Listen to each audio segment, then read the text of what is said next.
Hey, what's up friends? Well, in the video we're going to be diving into Kodachi FI, one of my decks that I've been navigating rather recently. Like everyone probably knows that I'm more of a Draconic Ninja fan instead of the Kodachi build, so I prefer to use the Searing Emberblade. But I've seen a lot of Kodachi lists performing rather decently, and I've read some forum posts here and there mentioning that the Kodachi build has a better matchup against stuff like Oldhim and Icelander.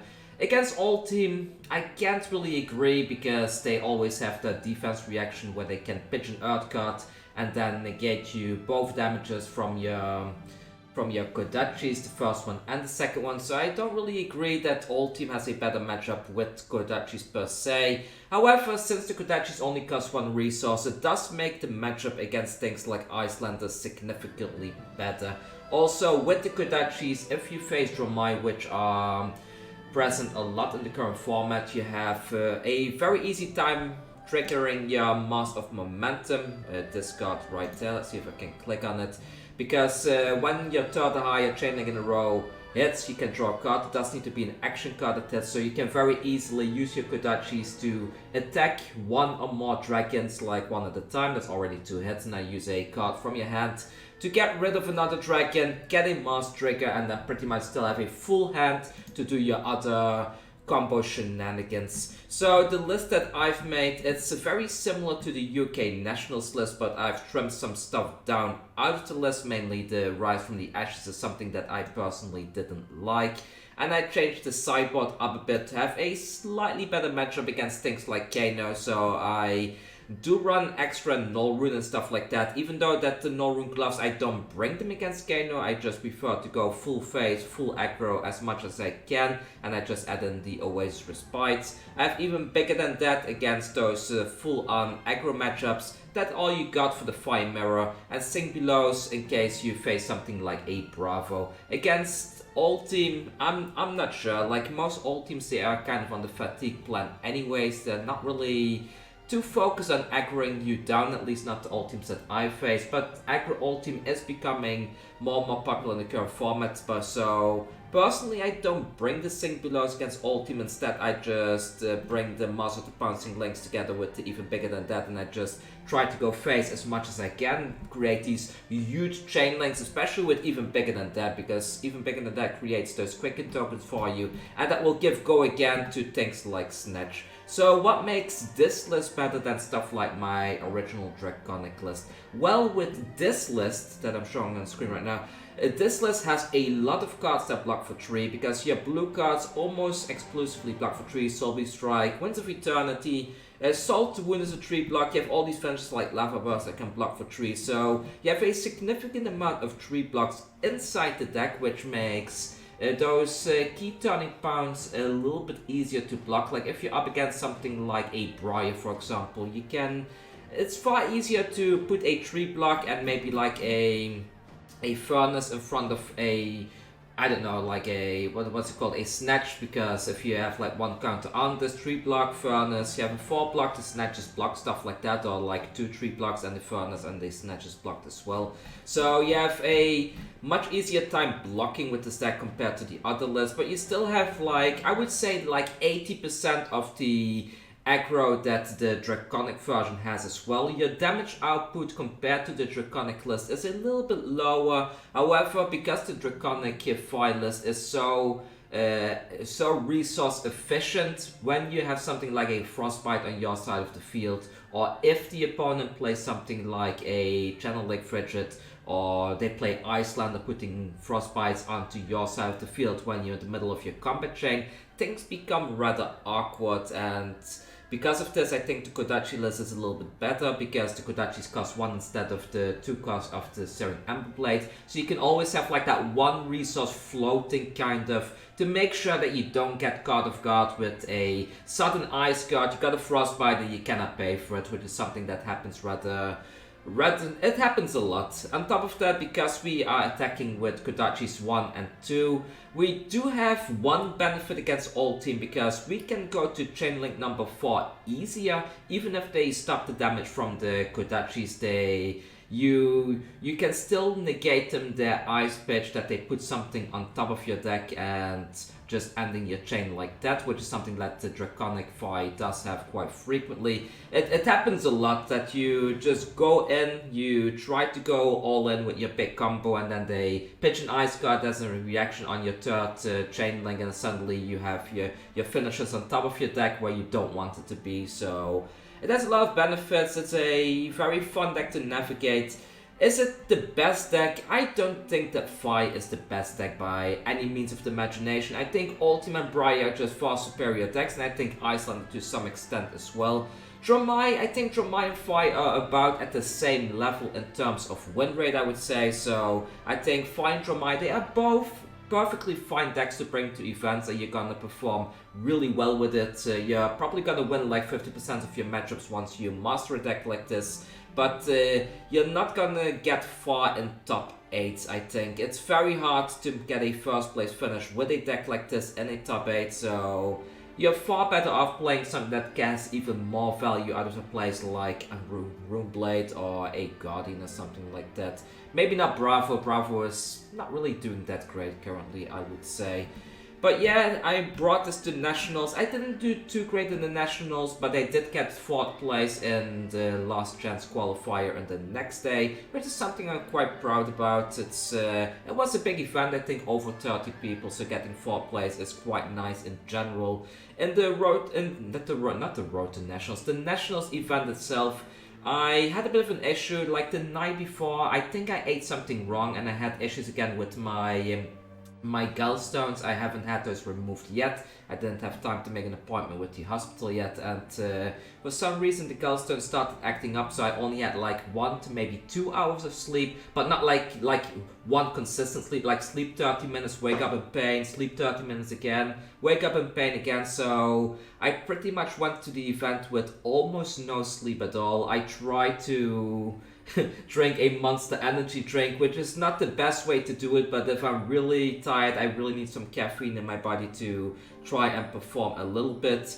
But it wasn't enough. I was really making a lot of misplays. Like at some point, I think on stream, I even played the Phoenix Flame, and somewhere in my head I had things like the Searing Emberblade in my mind, that you need to be the 2nd Draconic Chain Link to have to go again, which the Phoenix Flame already has go again from itself. So, and then I end up cracking the Snapdragon Scalers in order to give the Phoenix Flame go again. Stupid stuff like that. Stuff like that only happens if you're really completely exhausted and going into a competitive event like that.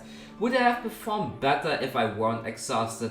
I'm not sure, because in the first game that I faced, I was up against a Briar that managed to get 2 Channel Mount Heroics on the field during the game, so that's the kind of value that Fi cannot really outdo. Then I had 2 wins after that. Then I faced a Dorinthia, which is pretty much an auto loss. Then I think I faced another Briar after that, which who also put 2 Channel Mounted Rogues down, so that was also a loss. And then in the end, I think I ended up losing to a Dromai. It was a very close game. I think the Dromai was at 3 life or something, but they managed to combo me off with some arcane damage, and I didn't have any arcane barrier anymore because I cracked my Tide Flippers to give go again to something already. So not too great, but at least I got to play the deck I enjoy playing, and I think we should probably take this over onto Talisha and play a game, maybe 2 games. I guess I will split up the video footage. I will play 1 game in this video and then do another game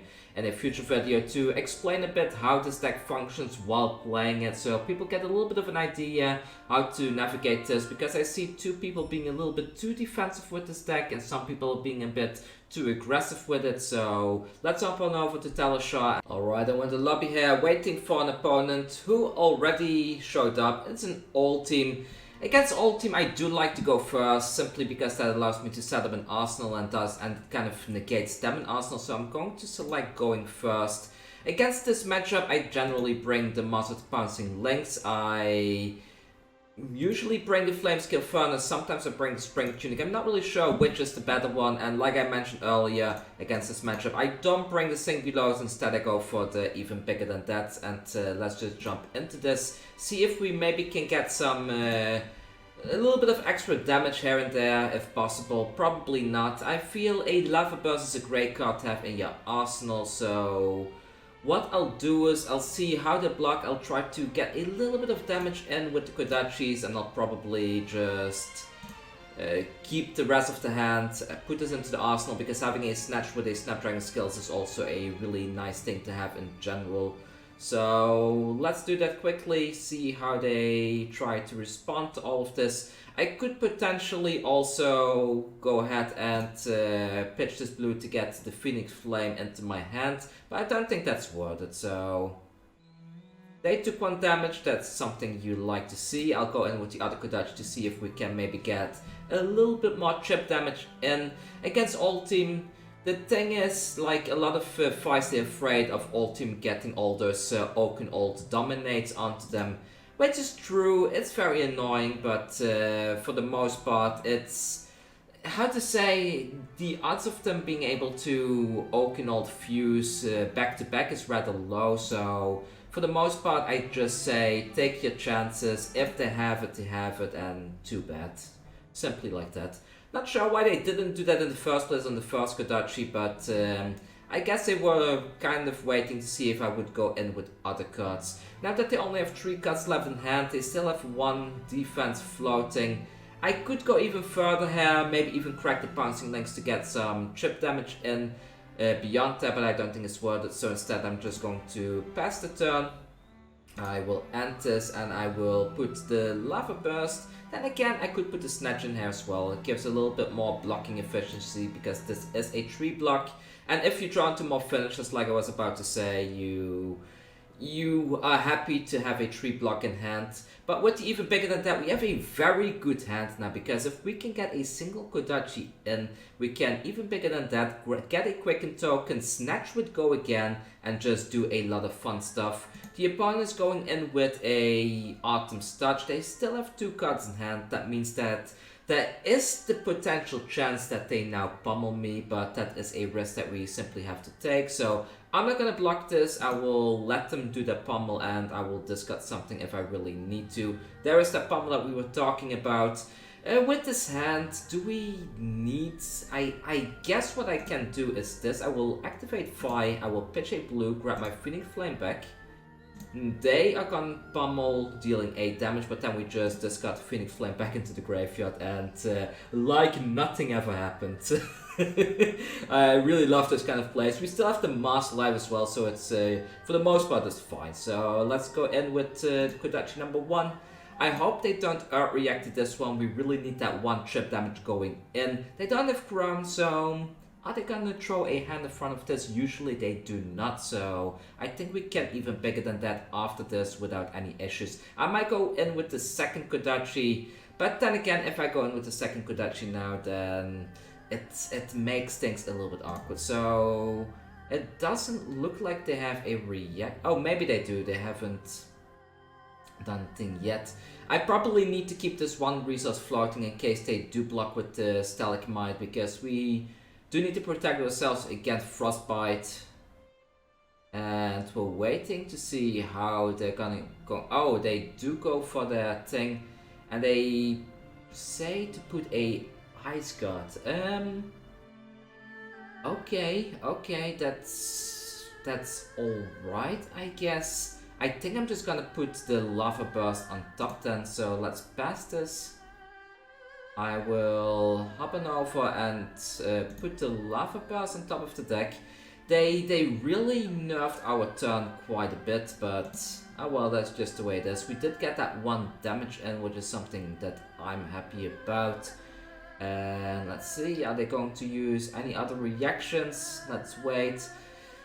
Maybe it's not worth going all in, but they have 3 cards in hand and we kind of want to stop them from getting an arsenal slot. So let's just go with that even bigger than that now anyway. So yes, let's resolve that. We get to up 3.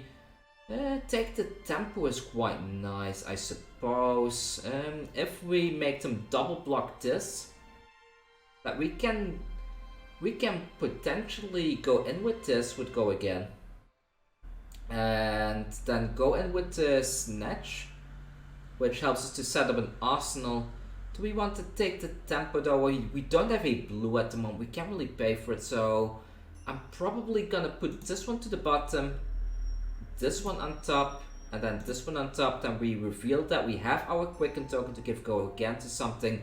I will play this now, simply because this is conditional go again, and with the Quicken token we now give it a guaranteed go again, which is something very nice to have in general. And now we wait and see. We have one resource floating. If they do block with the Stalagmite, no problem at all. That means that we can still pay for that resource. If they don't go with the Stalagmite, then I might actually crack my Snapdragons in response to the Snatch, depending if this thing hits, because they are going to let it hit. That's very, very interesting. Really interesting.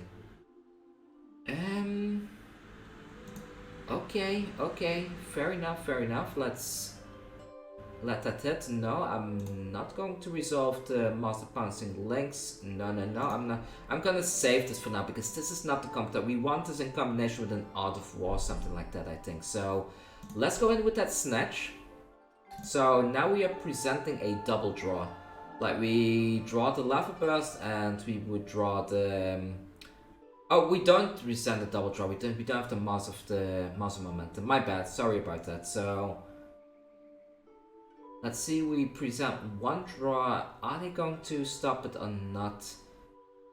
I think if this is gonna hit, I'm not gonna crack the Snapdragons actually, because I think 4 damage is probably enough to just have the Lava Burst in the arsenal for a future turn, maybe like a big pop-off turn with the Master Pouncing Link. So I'm probably just gonna call it there.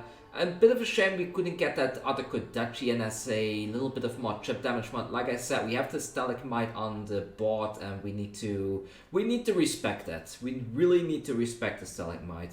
So they're going for a 3 block and a 5 block. They are really respecting the Snatch. We only did, no, we did 0 Draconic Chaining, so we can't really go for the Salt in the Wound.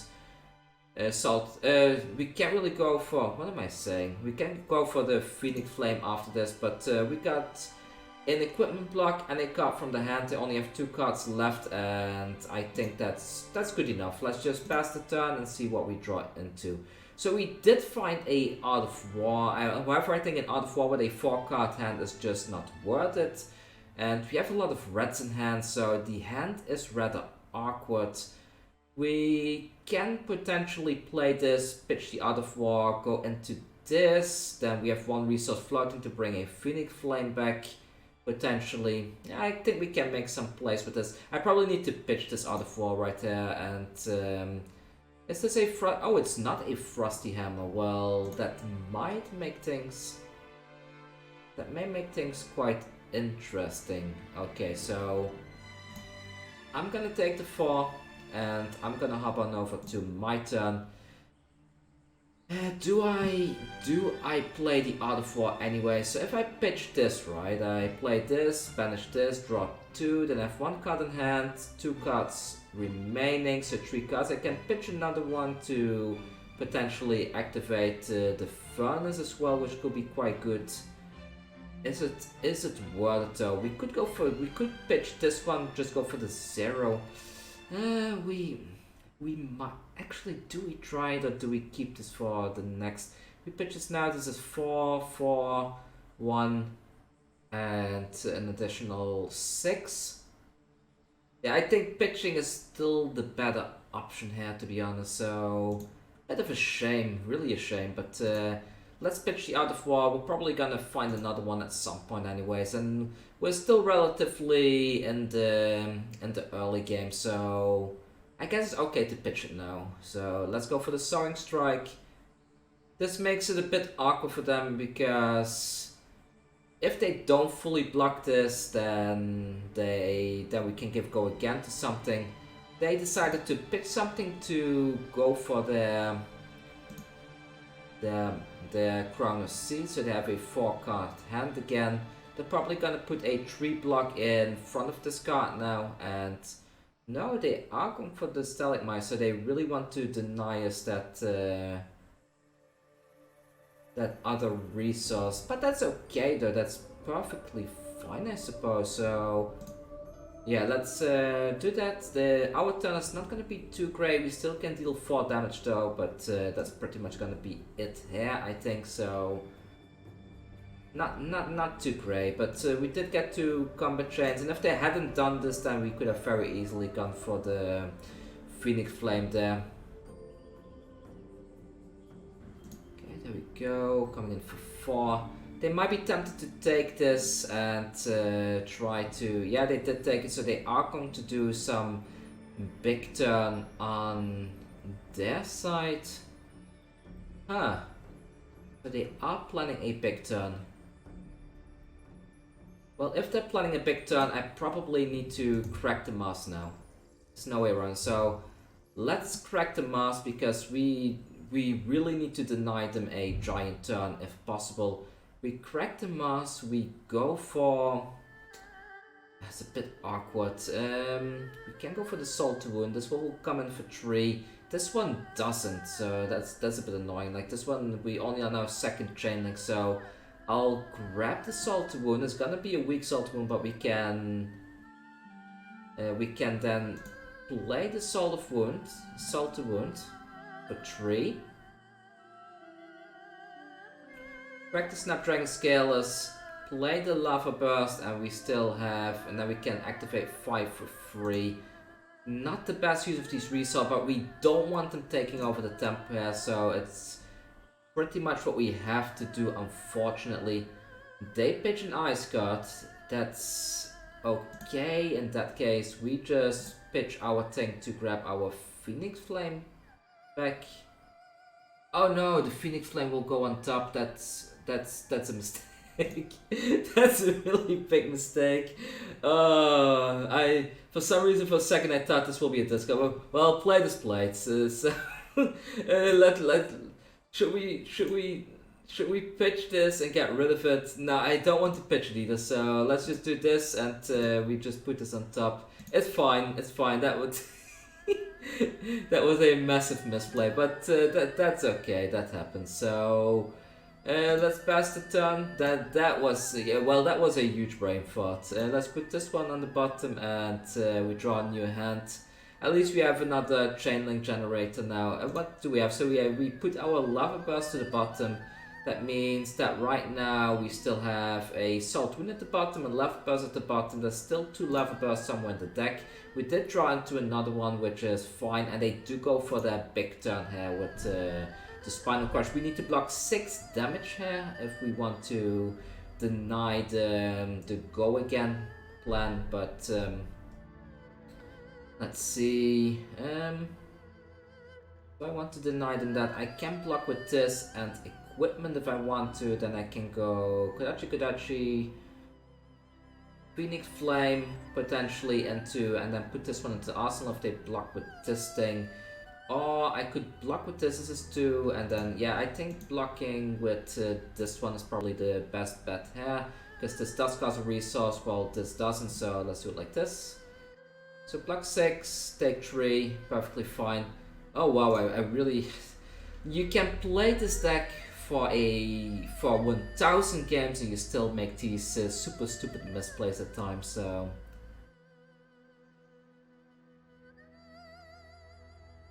But yeah, let's wait and see. They end the turn, perfectly fine. Yeah, let's go hop on over to my turn.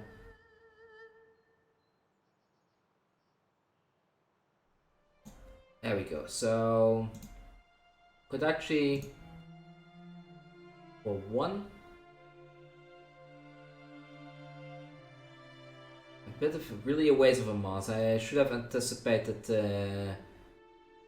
the ice pitch somehow, but for whatever reason, I think they kind of see that. I thought they already used their reaction. Like sometimes I mix these 2 reactions up, like the negation. I think they Chronos Seeded at least, so they do go for another ice on top move. Is that okay or not? I guess it is. I guess I'm fine putting the Phoenix Flame on top again, and then this one into the Arsenal. So let's unhub over, put this one on top of the deck. pass the turn. We will still do that 1 chip damage, which is kind of what we want. We can deal another 1 damage here. Now we have a arsenal setup, which does give us a little bit of a better playing field against them. They go for the frostbite. That's absolutely perfect because we are now gone. The stalagmite is gone. That means we do not have to worry about those frostbites anymore. I didn't plan to play anything anymore this turn, so let's pass. And we don't want to play an instant. Now we just put this one into the arsenal and we draw back up. So we have 2 finishers here. We only care about this one though. We don't have a means of giving go again to the snatch. They are coming in with a hammer for 4. They potentially have a pummel, but that doesn't really give a discard, so don't particularly care about the hammer at this point, I suppose. We need to keep a card in hand just for that ice react, so I'm probably gonna keep the snatch in hand to put on top of the deck, and I will pass it for the time being. I'll take the 4. If they go for a hammer here, a pummel here would be perfect. So that means they kind of spend 2 cards to deal extra damage, which is what we want at this point, I suppose. They do not do that, they just deal the 4 damage and it's back to us. They have no means of giving us frostbite as far as I know, so that means that we can very easily just go with this first, H3, go again, just to try and lure out, scout out what they have. If they're gonna go for, the crown first, I guess. Yeah, there we go. So here comes the crown. A 5 card hand. That's quite a massive hand, but we're getting there. That 26 life. I just wasted so many resources for nothing, unfortunately.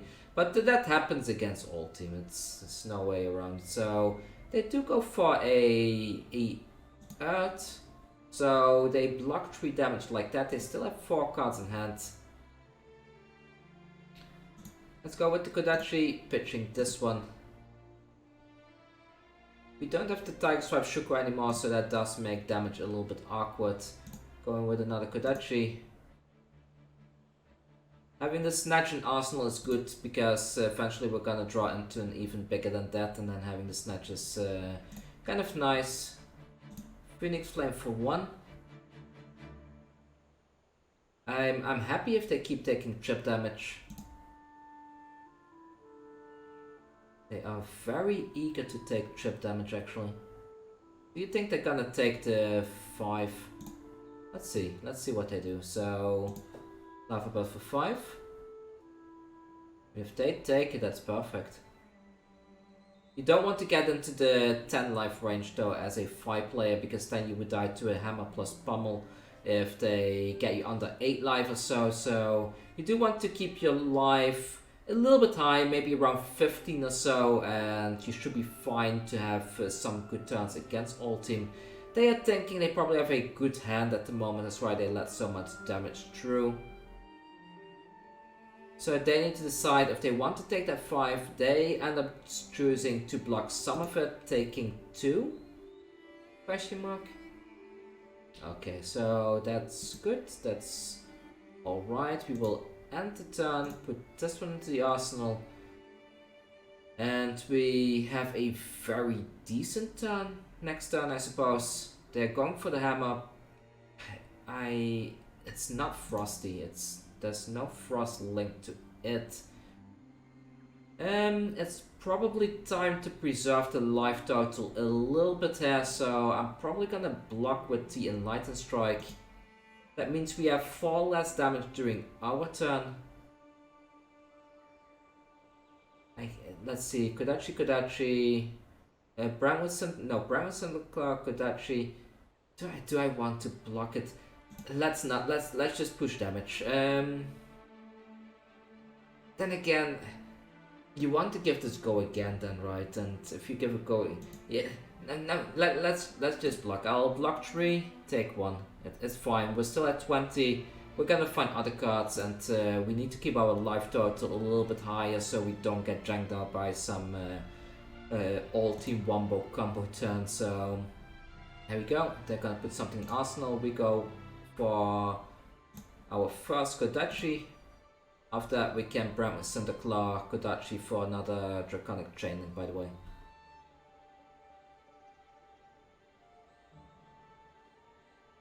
A lot of chip damage coming their way. They don't seem eager to block this one.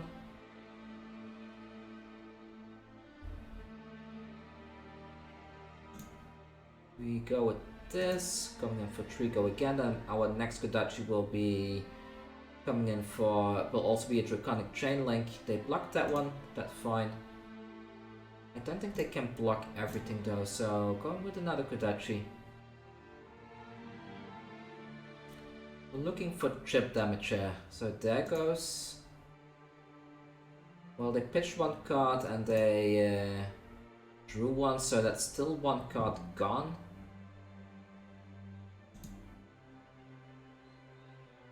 They don't defense react. I could play this now and then they can ice react. Yeah, I think play this now, so they cannot ice react us. Coming in for 3. And then because this is a defense reaction, they cannot respond to our instance if we do this after this attack. So you need to let this attack resolve first. So it's resolved. Now you can activate Fight to grab a Phoenix Flame back. And now you can play the Phoenix Flame, coming in for yet another 1 damage. They also let that one through, I think, which that's very good. So down to 16, and now we play the Snatch. So what this means is that they can block with Iron Rod Legs now and 1 card from hand in order to deny us that card draw. But if they block with a card from hand, then they are not really gonna have a turn, I would say. So I guess what they're doing is they're gonna do a Earth reaction with Oldhim to stop that additional 2 damage here. Yeah, there's the Earth react. 2 cards in hand. We managed to peel 2 cards from them if we count the legs as a card. They can still do an attack here. Probably just gonna be a Frosty Hammer arsenal, so that's perfectly fine. We can pass the turn, and we're still in a good position here against Oldhim. Erase face, okay, respectable, very respectable. In my case, what do I want to do here? Probably double. Well, do I care about the erase face? We don't want to go under 15 though.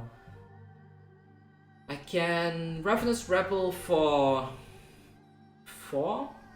Go again, probably. They might block something that we can potentially even bigger than that. To get a go again turn. It's a bit of an awkward hand. I'm probably just gonna block 6 and attack with this, and then Arsenal even bigger than that. If we had a blue in hand, it would have been okay. We haven't seen a Belittle yet this game either. Like, Belittle against something like this is very useful to get chip damage in, but we'll get there, Just need to be patient, and maybe if they block 3 on the Ravenous Rebel and 1 damage goes through, I might even bigger than that in response, just to get the Quicken token on the board already for the next turn. So they end the turn, we go for the Ravenous Rebel. Here we go. Oh, that's a disgusting Ravenous Rebel. 2 damage. We revealed a blue.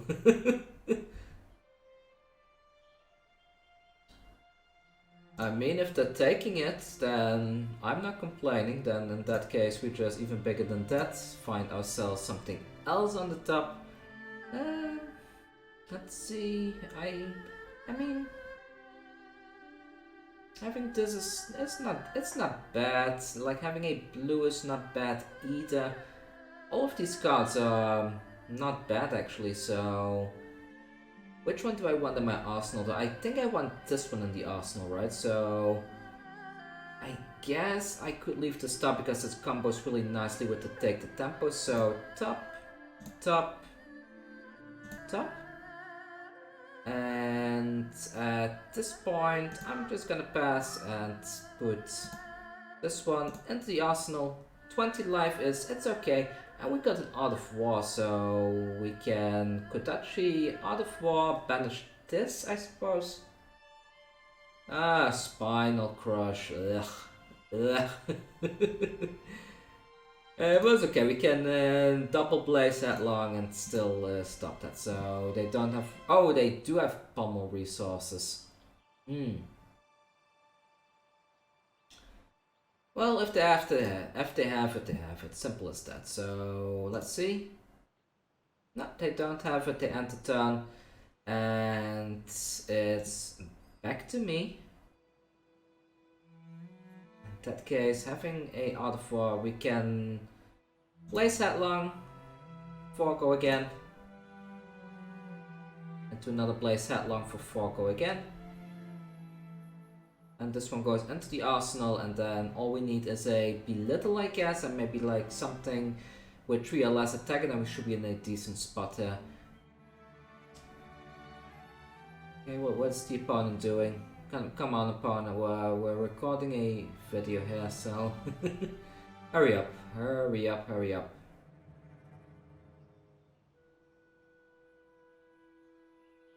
Okay, they blizzard.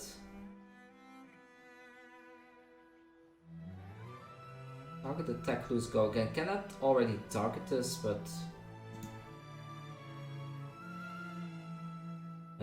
it's not worth it. It's not worth it. We're still at 17, so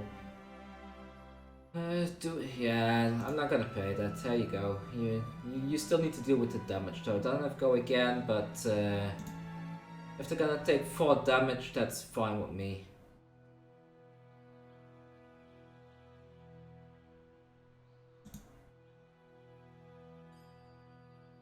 So they do take it apparently.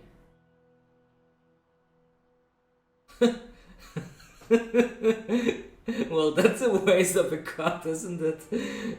Okay, opponent. You do you, I guess. You do you. Yeah, I'll put that one on top.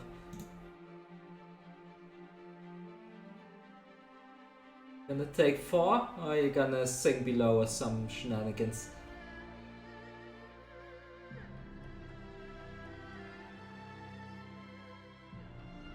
Okay, they took the 4. Well, I'm not gonna take any more actions. I'm not gonna do any instants either. They have 2 cards in hand, means they cannot do much. That's very good to see. Arsenal, and oh, I thought we had a little for a second, but we don't. Command and Conquer, no. No, don't Command and Conquer us now. We just got a good hand. Well, we can do this, right? So it's not too bad, I suppose. Yeah, let's let that resolve a second. Can we protect the Art of War? We have too many 2 blocks. It's not gonna happen. We're not gonna protect that. So these are 0 cost attacks that we can play. So maybe I pitch this one to.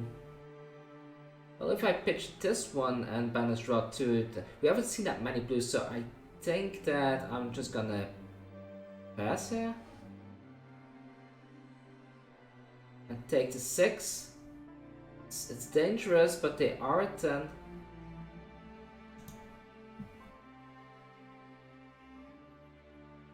That Command and Conquer really came at just the right time, I have to say. Like, really just the right time. We might lose this game because of this card right here, but let's wait and see. So I'm gonna do it risky. I'm gonna say banish draw 2, and then I guess buff the things. Yeah, buff the things. So here we go. They can still pummel this. I will banish this, draw 2 cards. Okay, that's very nice. Also an E-strike, that's also very nice. Yeah, and we're taking 6, I guess. I suspect that that is a pummel though, so we are in a very dangerous position now. But let's see, let's see. So, our turn. We got 2 Draconic Chainlinks for sure. We might get a third, depending what we find there. E-Strike is very good to play though, but let's go with the brand with Cinderclaw first. Perfect case scenario, we draw into a blue with the Ancestral Empowerment. Then we can Kodachi, I guess. Strange, why are they not... Why are they not blocking?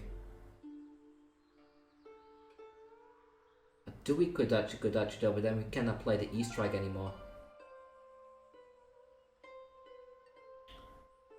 Well, we have them at 6.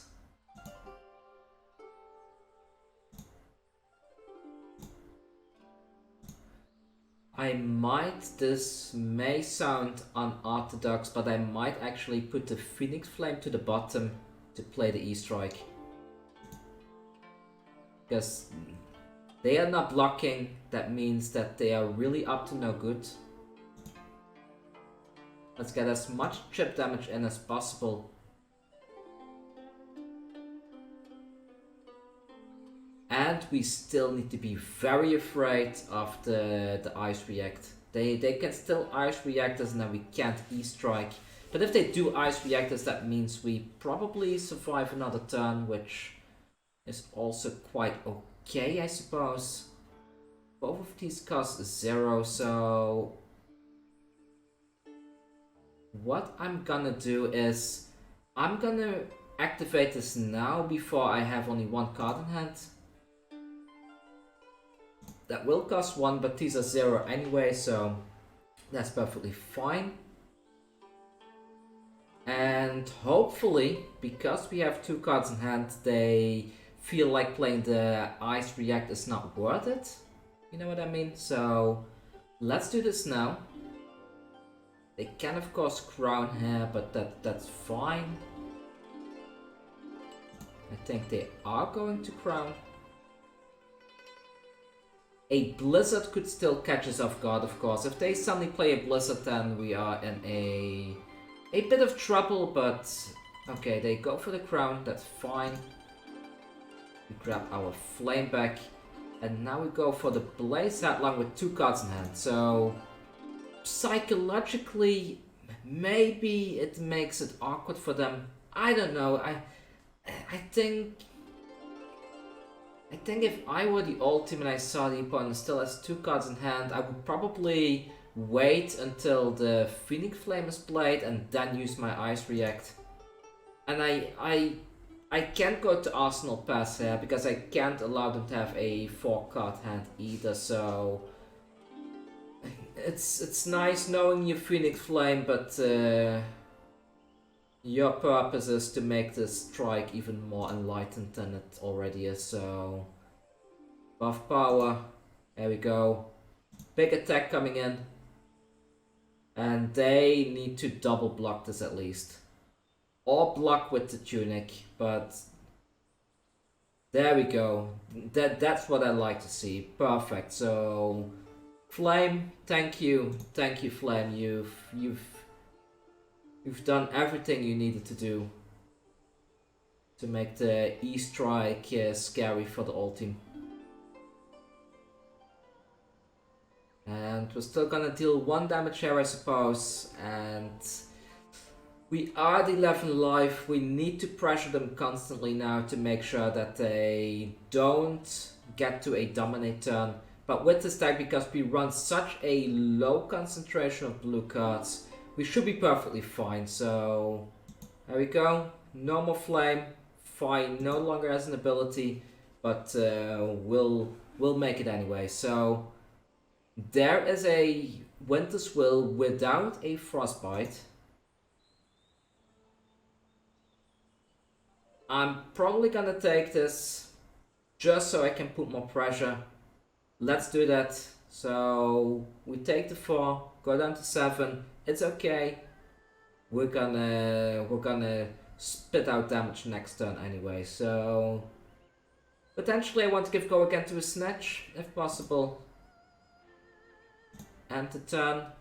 I do need to make this one hit though, and they could still put something on top of our deck, which is something we need to be very careful of. So what we're gonna do is we're gonna start off with the Kodachis. They need to do something here. They probably now, because they don't have this anymore, they need to pitch in order to activate the crown. They pitch an Endless Winter. So that's 1 damage they're gonna stop. Okay. In that case, let's... I guess I want to keep these in my hand, right? And just in case. So let's go in with the other Kodachi, see how they're gonna respond to this one. They decide to take that one, but they're gonna go for Ice React. Okay, that's fine, I guess. I mean, which one, like, I can still play this into this, potentially get a draw from this. I probably need to put this one on top, right? So yeah, it's fine. So we put this on top. They take 1. And there we go, Soaring Strike.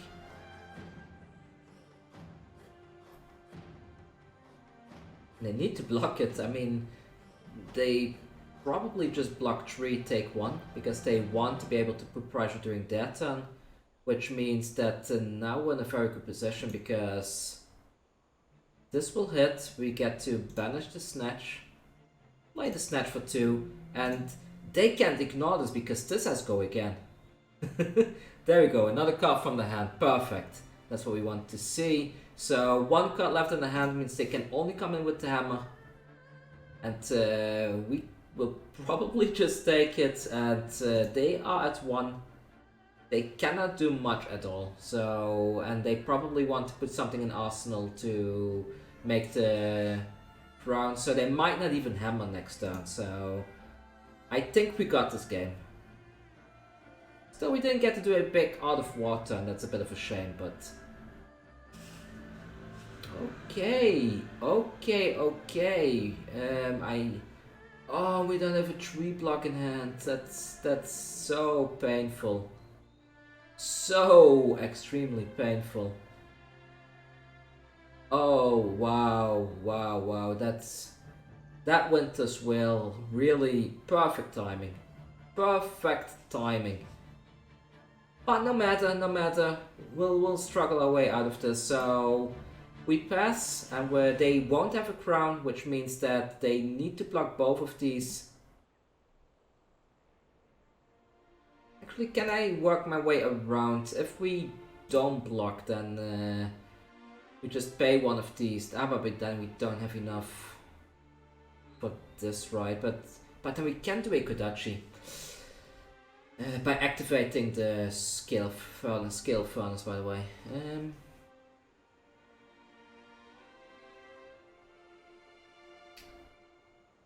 I think I can do it. I think I can do it, so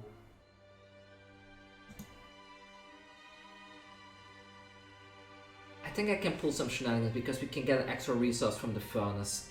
So we take 4, we take that Frostbite, super annoying Frostbite by the way, but we need to work our way around this, right? So what we do is, I think this one is... Oh well, we don't need Draconic Chains anymore, so that one doesn't really matter, I suppose.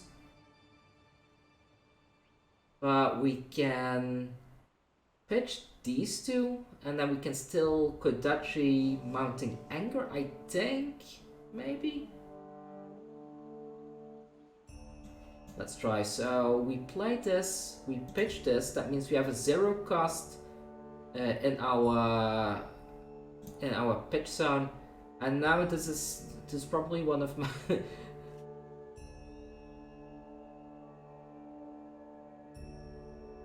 yeah, if they ice react us, we're done. But if they ice react, we can double Kodachi, so it's not too bad, but they blocked that, alright. So actually the ice react, okay.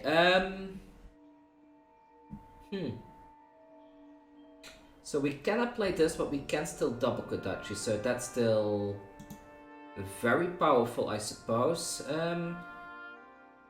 The card I want next turn, they have to block with both of these, right? So we're gonna activate this Kodachi, block, because they are at 1 at the moment.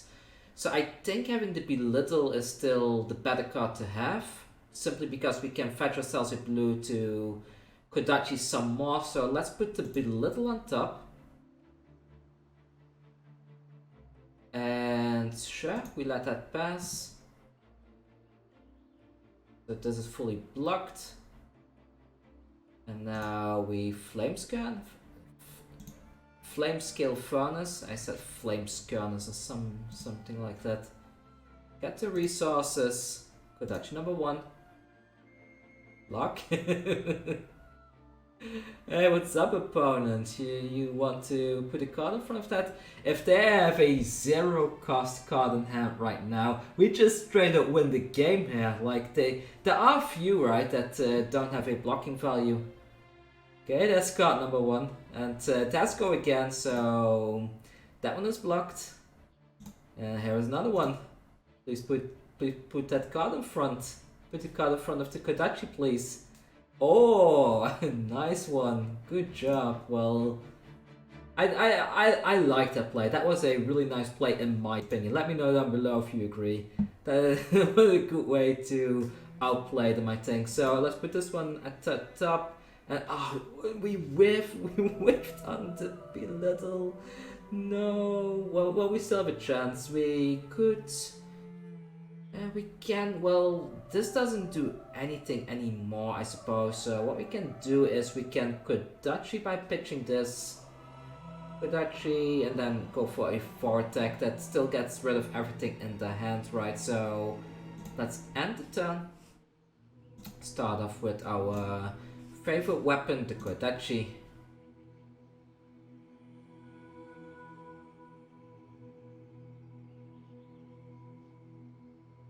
Okay, what's going on? Are they gonna do they're probably gonna go for the Earth React, right? So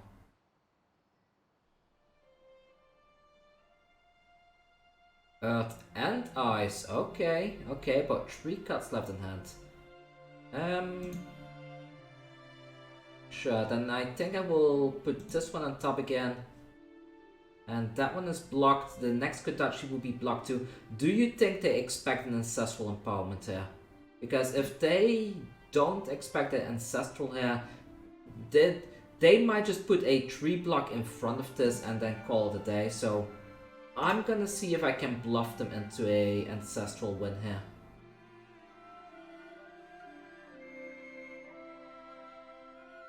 Okay, they respect it.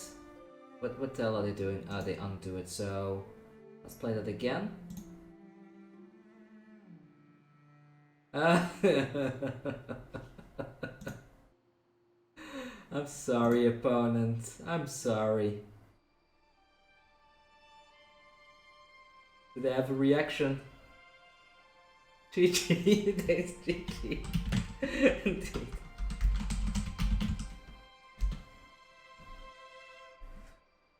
There we go. Perfect. That was a really fun game, though. And yeah, that's pretty much it for the FI deck. A really fun deck, I have a lot of fun with it, and you have a lot of these very minor interactions. I actually enjoy playing Oldhim nowadays. Like, maybe you could tell just from the way I was talking, the way I was presenting things, but because you have all this interaction, you need to constantly think like, they might have an ice react. And I still messed up at some point when I cracked my Master Pouncing Links, and I completely forgot about the Ice React for a second, and those things kind of happen. But you can still claw your way back out of it, which is something that is really nice in my opinion. It's nice to have the Master Momentum as well, because the Pouncing Links turns can get screwed by an Oldhim rather easily, that they just block or they do that Ice React and stuff like that, like you saw just now. And if you go for the Master Momentum, they are kind of forced to pitch an Earth card every turn to activate the Oldhim activation to stop both your Kodachis. But if they do that, then they cannot force you to put a card from your hand on top of your deck. So you can kind of play around with that you could either Kodachi and you get the chip damage in, but then they need to block something because of the Master Momentum, or in the other case that that they negate the Kodachis, but then you can just do your big combat chain and stuff like that. So both ways are kind of nice. I really like the deck, I really enjoy playing Fi. I'm probably gonna start working on Katsu soon again, because I do keep making some little misplays and miscalculations here and there with Fi, especially with the go agains, and sometimes pitching a card to many or not calculating my resource properly, which is an issue I don't really have with Katsu, but really enjoyed the deck. If you enjoyed this and you want me to do more of these kind of videos, the best way to do it is by subscribing and leaving comments on my videos. I really appreciate comments, because then I get a bit of a feel of who's watching my videos and when they are watching it. And if you want to support me over on Patreon, you can do so by going to patreon.com/KuganeGaming or buying a playmat on KuganeGaming.com. Anyways, thank you so much everyone for watching. I hope you liked it, and I will see you all sometime this week with another video. Take care.